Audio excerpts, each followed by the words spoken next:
নমস্কার সকলকে, আমি প্রিয়াঙ্কা আবার একটা নতুন ভিডিও নিয়ে চলে এসেছি। আজকে কিন্তু আবারও একটা দুর্দান্ত রেসিপি নিয়ে চলে এসেছি। আজকের রেসিপিটা আপনাদের মনে হতে পারে একটু কঠিন, কিন্তু আমি আপনাদের জন্য এতটাই ইজি একটা পদ্ধতিতে দেখাবো যেটার জন্য আপনাদের আর কঠিন বলে মনেই হবে না। যখন ইচ্ছে বাড়িতে কিন্তু বানিয়ে খেতেই পারবেন। তার জন্য আর বিয়ে বাড়ি বা রেস্টুরেন্টের অপেক্ষা করতে হবে না। যখন মন চাইবে ইচ্ছা হলে বানিয়ে খেয়ে নিতেই পারেন। একদম ইজি ওয়েতে এই রেসিপিটা আপনাদের জন্য আমি নিয়ে এসেছি, কারণ আপনাদের যদি আমি খুব সহজ পদ্ধতিতে আর খুব ভালো খাবার যদি আমি দেখাতে পারি, আমার নিজেরই খুব ভালো লাগে। চলুন তাহলে রেসিপিটা শুরু করা যাক। আজকের রেসিপি হচ্ছে কুলচা। তার জন্য ফার্স্টেই কি করেছি, উষ্ণ গরম জলের মধ্যে দিয়ে দিয়েছিলাম ইস্ট, একটু চিনি আর একটু নুন দিয়ে ওই 10 মিনিট মতো ভিজিয়ে রেখে দিয়েছি। তারপর একটা বোলের মধ্যে আমি 500 গ্রাম মতো ময়দা নিয়ে নিয়েছি। তার মধ্যে দিয়ে দিয়েছিলাম একটু ফাটানো টক দই, আর যে মিশ্রণটা বানিয়ে রাখলাম সেই মিশ্রণটা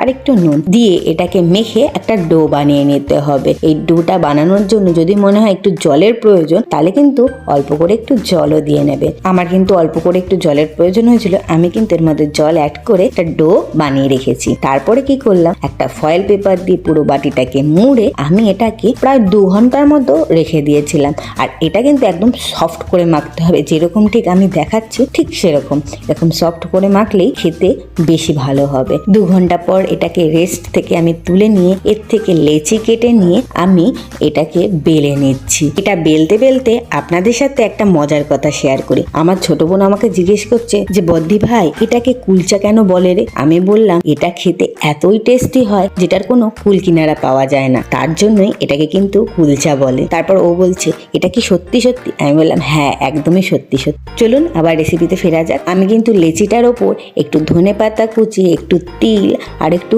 কালো জিরে দিয়ে আবারও একটু বেলে নিয়েছিলাম। বেলে নেওয়া হয়ে গেলে ফ্রাইং প্যানের মধ্যে বাটার ব্রাশ করে তারপর ওই কুলচাটা আমি দিয়ে দিয়েছি। কুলচাটা দিয়েও কিছুক্ষণ ঢাকা দিয়ে রান্না করে নিয়ে তারপর আবারও এপাশটা ঘুরিয়ে ওপর দিয়ে আবারও বাটার কিছুটা দিয়ে আমি আবারও ওপাশটাকেও ভালো করে ভেজে নিয়েছি। ভেজে নেওয়া হয়ে গেলে আমি এটাকে সার্ভ করে নিয়েছি। আমি কিন্তু এটা ভর্তার সাথে সার্ভ করেছিলাম। সত্যি বলছি, খেতে কিন্তু অসাধারণ লাগছিল। আর আপনাদের এই রেসিপিটা কেমন লাগলো অবশ্যই কিন্তু কমেন্টে জানাতে ভুলবেন না। আর যদি ভালো লেগে থাকে তবেই কিন্তু একটা লাইক করে দেবেন। আর যারা আমার চ্যানেলে নতুন বন্ধু আছেন তারা কিন্তু অবশ্যই আমার চ্যানেলটাকে সাবস্ক্রাইব করে দেবেন।